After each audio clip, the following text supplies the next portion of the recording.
तो पुष्पा 2 के ट्रेलर के अंदर ये एक चिता जल रही है और बहुत से लोग ये बताने में लग रहे हैं कि ये चिता श्रीवल्ली की है। ये चिता श्रीवल्ली की नहीं बल्कि ट्रेलर के बीच में जो हमें ये कैरेक्टर दिखाया जाता है जिसने पुष्पा का जैसा ही एक गेटअप कर रखा था, ये इस मूवी का। आप लोगों ने पुष्पा 2 के ट्रेलर का रिव्यू वीडियो तो देख लिया होगा, पर आज हम बात करने वाले हैं इसके पूरे डिटेल ब्रेकडाउन के ऊपर। तो ट्रेलर की शुरुआत में हमें कुछ ट्रक्स दिखाए जाते हैं जो कि नदी के ऊपर दौड़ रहे हैं। ये ट्रक्स भरे होते हैं लाल चंदन से। इनको निकालने वाला और कोई नहीं बल्कि पुष्पा भाऊ ही होता है। जैसा हमने पुष्पा 1 मूवी के अंदर देखा था, पुष्पा अपने चंदन के माल को निकालने के लिए दूध की गाड़ियों को इस्तेमाल करता था। ठीक ऐसे ही अब पुष्पा अपने माल को पानी के रास्ते से ले जा रहा है। अब आप लोगों में से बहुत से लोग सोच रहे होंगे कि पानी के ऊपर से ट्रक को क्यों ले जा रहे हैं, तो इसका सबसे सिंपल जवाब है शेखावत सर। पुष्पा ने जो पंगा शेखावत से लिया था, ये उसी का नतीजा होता है। यहाँ पर हम लोग देखते हैं कि यहाँ बहुत सारा पैसा पड़ा है और पुष्पा के लोग इन पैसों को फर्नीचर्स के अंदर भरते जा रहे हैं। अब पुष्पा इतने सारे पैसे का क्या कर रहा है, तो इसका सबसे सिंपल जवाब है पॉलिटिक्स। पुष्पा सारे पॉलिटिशियन को खरीदेगा और शायद पुष्पा भी हमें राजनीति में दिखाया जा सकता है। और इस चीज का क्लियर आंसर मैं आपको वीडियो में आगे देता हूँ। और एक सीन में हमें पुष्पा के बचपन की इमेज को भी दिखाया जाता है। यहाँ पर बहुत सारे बच्चे क्रिकेट खेल रहे हैं पर पुष्पा उन सबसे अलग बैठा है। तभी उसके पास से एक बहुत तेजी से बॉल निकलती है,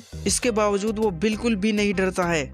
तो शायद पुष्पा के पास में कुछ बहुत बुरा हुआ था जिसकी वजह से वो फायर नहीं वाइल्ड फायर बन जाएगा। और शायद मैं भी इस मूवी के अंदर हमें पुष्पा की फुल बैक स्टोरी देखने को मिलेगी। पूरे ट्रेलर के अंदर हमें एक और चीज दिखाई जाती है, वो है पुष्पा की ब्रांडिंग। चाहे वो ये वाला सीन हो जिसमें पुष्पा के हाथ वाले ब्रांड को दिखाया गया है, जिसे देखकर ये साफ पता लगता है कि पुष्पा खुद ही एक ब्रांड है। फिर हमें पुष्पा के फ्लैग्स दिखाए जाते हैं जिनमें उसका फायर सिंबल बना होता है और ये मोस्ट प्रोबेबली पुष्पा का ही अड्डा है जिसके अंदर कोई फेस्टिवल मनाया जा रहा है। यहाँ पर पुष्पा अपने पर्सनल हेलीकॉप्टर में एक धोती कुर्ता पहनकर बाहर निकलता है। अगर आप लोग इस सीन को गौर से देखोगे तो पुष्पा के गले में ओम का लॉकेट पहना हुआ है। तो इस वाले लॉकेट का मैं आपको आगे चलकर फुल रेफरेंस दूंगा। अगर इस सीन को हम गौर से देखें तो यहाँ पर 2 हेलीपैड बने हुए हैं, जिस पर एक पर तो पुष्पा का हेलीकॉप्टर उतरा हुआ है और दूसरा हेलीपैड बना हुआ होता है वो इस हेलीकॉप्टर के लिए, जिसके अंदर होता है इस स्टेट का सीएम। और अगर आप लोग गौर करोगे तो यहाँ पर उसके पोस्टर्स भी लगे हुए हैं। और शायद पुष्पा भी पॉलिटिक्स के अंदर एंट्री कर रहा हो ताकि वो अपने ब्रांड को और ज्यादा बढ़ा सके, क्योंकि पुष्पा के पास बहुत सारा पैसा है। और अगर आप लोगों ने पुष्पा 1 मूवी के अंदर नोट किया होगा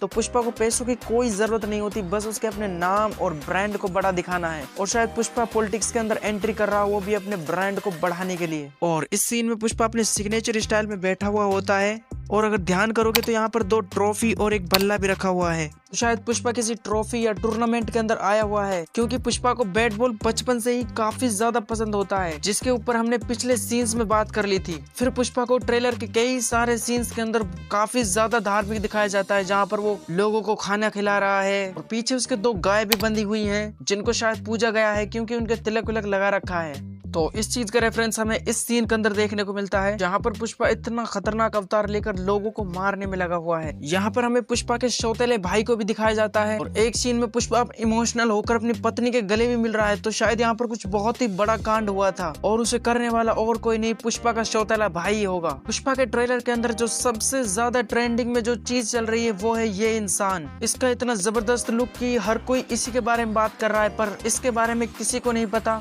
शायद ये मूवी का एक और विलन हो सकता है जिसको मूवी के हार्ट क्लाइमैक्स के बाद इंट्रोड्यूस किया जा सकता है। इसका काम भी बस एक ही होगा, पुष्पा के ब्रांड को रोकना। पर इस बार तो हमारे पुष्पा बाबू फायर नहीं बल्कि वाइल्ड फायर बन चुके हैं। एक सीन में पुष्पा को जापान के अंदर दिखाया जाता है और एक इंसान उसे एक फटा नोट देता है। ये रेफरेंस है पुष्पा 1 मूवी का, जहाँ पर एक नोट के 2 टुकड़े होते हैं और वो दोनों टुकड़े होते हैं 2 अलग अलग आदमियों के पास। पर अगर हम इस सीन को गौर से देखें तो यहाँ पर पुष्पा को बहुत ही बुरी तरीके से मारा गया है और उसकी जेब में से ये फटा नोट भी गिर जाता है। ये लोग आखिर कौन है जो पुष्पा को इतनी बुरी तरीके से मार रहे हैं? तो शायद मे भी ये आदमी अंडरवर्ल्ड के किसी नए डॉन के हैं, क्योंकि पुष्पा ने पैसे कमाने के चक्कर में इतने सारे दुश्मन बना लिए हैं कि उसे पता भी नहीं है। यहाँ इस सीन में पुष्पा अपने पर्सनल हेलीकॉप्टर में आता है और किसी इंसान पर गोली चलाता है। और भाई जो पुष्पा ने ये ड्रेस पहन रखी है इसे गौर से देख लो, ये काम आने वाली है। और तभी हम पुष्पा को अगले सीन में पिटते हुए देखते हैं और उसने यही वाली ड्रेस पहन रखी है और पुष्पा ने इसके ऊपर साड़ी भी डाल रखी है और ये साड़ी शायद पुष्पा को इन गुंडों ने पहनाई है और जिसके बाद पुष्पा इसी साड़ी में रहकर इन गुंडों की धुलाई भी करता है इस वाले सीन में। और पीछे इसके एक लड़की भी खड़ी है, शायद इसी लड़की की वो साड़ी है और पुष्पा इसी लड़की को यहाँ पर बचाने के लिए आया था। वैसे इस ट्रेलर के अंदर काफी सारी चीजें हैं जिनको भी डिकोड करना बाकी है, तो इस वीडियो को करते हैं हम यहीं पर एंड। अगर आप लोग इस वीडियो का पार्ट 2 भी चाहते हो तो एम करते हैं 500 लाइक्स का। अगर इस वीडियो पर 500 लाइक्स आ जाती हैं तो हम पुष्पा 2 के ट्रेलर के ऊपर एक और डिटेल वीडियो बनाएंगे। तो यार मिलते हैं एक और नेक्स्ट वीडियो के साथ, तब तक के लिए वीडियो को लाइक और चैनल को सब्सक्राइब कर दीजिए और देखते रहिए अंसार एक्सप्लेन।